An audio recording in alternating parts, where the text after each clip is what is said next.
Police commissioner Anupamsinh ગેહલોતની અધ્યક્ષતામાં સુરત શહેરમાં 7મી જુલાઈએ ભગવાન જગન્નાથની રથયાત્રા અંગે પ્રેસ કોન્ફરન્સ યોજવામાં આવી હતી। રથયાત્રામાં સુરત શહેર પોલીસ દ્વારા 3 JCP, 8 DCP, 20 ACP, 41 PI, 150 PSI અને 4000થી વધુ પોલીસ જવાન ખડેપગે બંદોબસ્તમાં જોડાશે। આધુનિક સુવિધાયુક્ત 600 બોડી વોર્ન કેમેરા, 870 જેટલા સીસીટીવી કેમેરા સાથે ડ્રોન દ્વારા સર્વેલન્સ પણ કરવામાં આવશે। તારીખ 7 જુલાઈએ સુરત શહેરમાં વિવિધ સ્થળોએ ભગવાન જગન્નાથજીની રથયાત્રા યોજાશે, જેમાં 7 રથયાત્રા, 4 શોભાયાત્રા તેમજ એક મહાપ્રસાદીનું આયોજન કરાશે।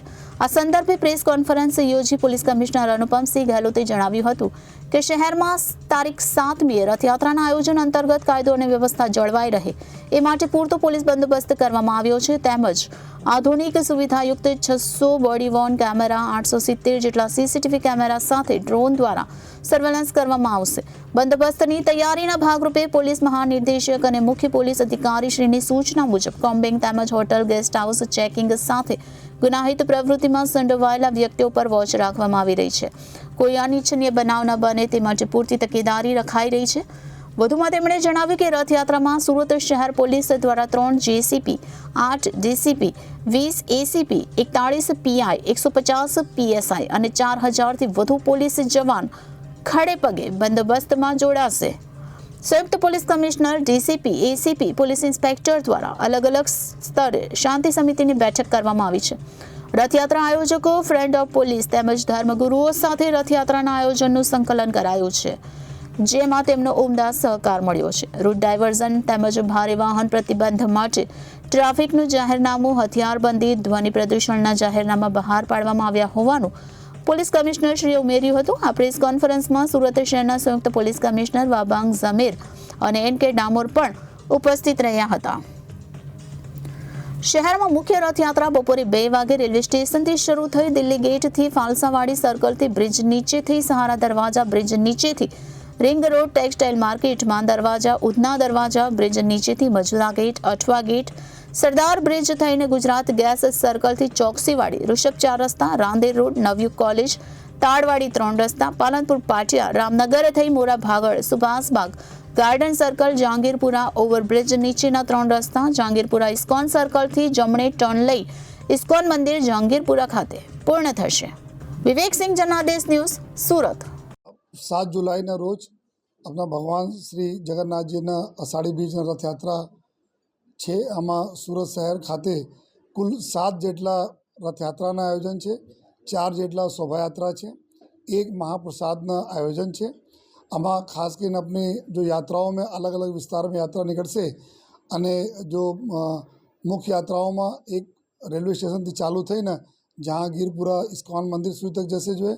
પછી બીજા જો યાત્રામાં એક વરાછા વિસ્તારમાં જે ઇસ્કોન મંદિરની યાત્રાઓ છે, આપણા જો યાત્રા ત્યાંથી ચાલુ થશે મૈદરપુરા રેલવે સ્ટેશન પાસેથી।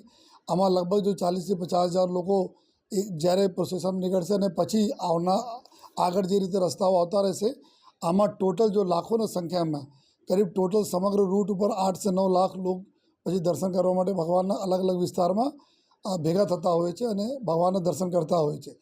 એના ધ્યાનમાં રાખીને જો શહેર પૂરે સમગ્ર જો અલગ અલગ પોલીસ સ્ટેશન વિસ્તારોમાં યાત્રા સારી રીતે અને સુચારુરૂપ થાય અને કોઈ પણ પ્રકારના તકલીફો નહીં પડે, એના ધ્યાનમાં રાખીને ટોટલ કરીબ 4000 જેટલા પોલીસ અને હોમગાર્ડ અને ટ્રાફિકના એના બંદોબસ્ત જો આપણા ગોઠવવામાં આવેલા છે। અને એના સિવાય જો કુલ 3 જો અમારા સેક્ટર જેસીપીસ અને 8 જેટલા ડીસીપી અને 20 એસીપી અને 41 પીઆઈ, કરીબ 150 જેટલા પીએસઆઈઓ સાથે 4000 માણસોના બંદોબસ્ત ડિપ્લોય રહેશે। ટ્રાફિકની સમગ્ર વ્યવસ્થા સારી રીતે ચાલે અને જે રીતે યાત્રા પસાર થતી જાય અને લોકોને બી ટ્રાફિક નિયમન બરાબર હળવા થતા જાય, આ પ્રકારના વ્યવસ્થાઓ કરવામાં આવી છે। અને અગાઉથી જ રૂટ ઉપરના એક વખત જો રિહર્સલ કરવામાં આવેલા, જેમાં રથ સારી રીતે પસાર થઈ જાય એના માટે જો મેટ્રોના જો બેરિકેડિંગ છે એના બી એડજસ્ટ કરવામાં આવેલા છે, જેથી રથ સારી રીતે ત્યાંથી પસાર નીકળી શકે જોઈએ। અને સાથોસાથ પૂરા સમગ્ર રૂટ ઉપર ડ્રોન કેમેરાઓથી આપણા એના સર્વેલન્સ કરવામાં આવશે। એના માટે કુલ 7 જેટલા ડ્રોન અમે લોકો ડિપ્લોય કરીએ છીએ, જો અલગ અલગ વિસ્તારમાં સમગ્ર જો કાયદાની વ્યવસ્થા સારી રીતે જળવાય એના ધ્યાન રાખશે અને આગળ આવનાર જો રૂટ ઉપર જો કોઈ ટ્રાફિકની વ્યવસ્થા માટે કોઈ પહેલેથી આપણને એલર્ટ કરવાના હોય તો આ ડ્રોન કેમેરાઓને અમે યુઝ કરવાના છીએ. સાથોસાથ 600 જેટલા બોડી વર્ન કેમેરા રહેશે. જો અમારા પોલીસના જવાનો અધિકારીઓ આ સમગ્ર ચીજને રેકોર્ડિંગ થતી રહે, સમગ્ર ચીજોના કંટ્રોલમાં લાઈવ અમે જોઈ શકીએ એના માટે જો બોડી વર્ન કેમેરા 600 જેટલા કેમેરા રહેશે. અમુક જગ્યાઓ ઉપર જો વિડીયો કેમેરાઓ ના આયોજન કરવામાં આવેલા છે. આ સમગ્ર રૂટ ઉપર જો અમારા ફિક્સ કેમેરાઓ છે, કરીબ 870 જેટલા કેમેરાઓ સીસીટીવી કેમેરા છે. જો આ સમગ્ર રૂટ ઉપર આવશે અને એનાથી જો નિગરાની કંટ્રોલ રૂમમાં કરવામાં આવશે.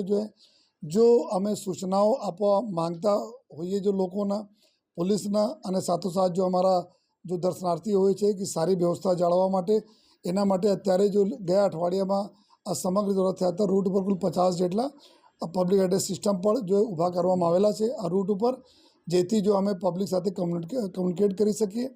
અને આ સમગ્ર રૂટના આવતીકાલે રિહર્સલ પણ રાખવામાં આવનાર છે.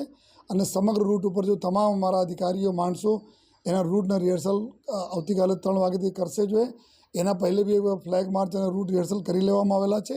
તો સમગ્ર વ્યવસ્થા ખૂબ સારી રીતે જાય અને જો લાખોની સંખ્યામાં આપણા દર્શનાર્થી ભગવાનના દર્શન કરે, સુભદ્રાજીને, બલરામજીને, કૃષ્ણ ભગવાનના, અને ખૂબ સારા માહોલ આપણે સુરત શહેરમાં જળવાય એની સુરત શહેર પોલીસ એના માટે ખડે પગે રહેશે.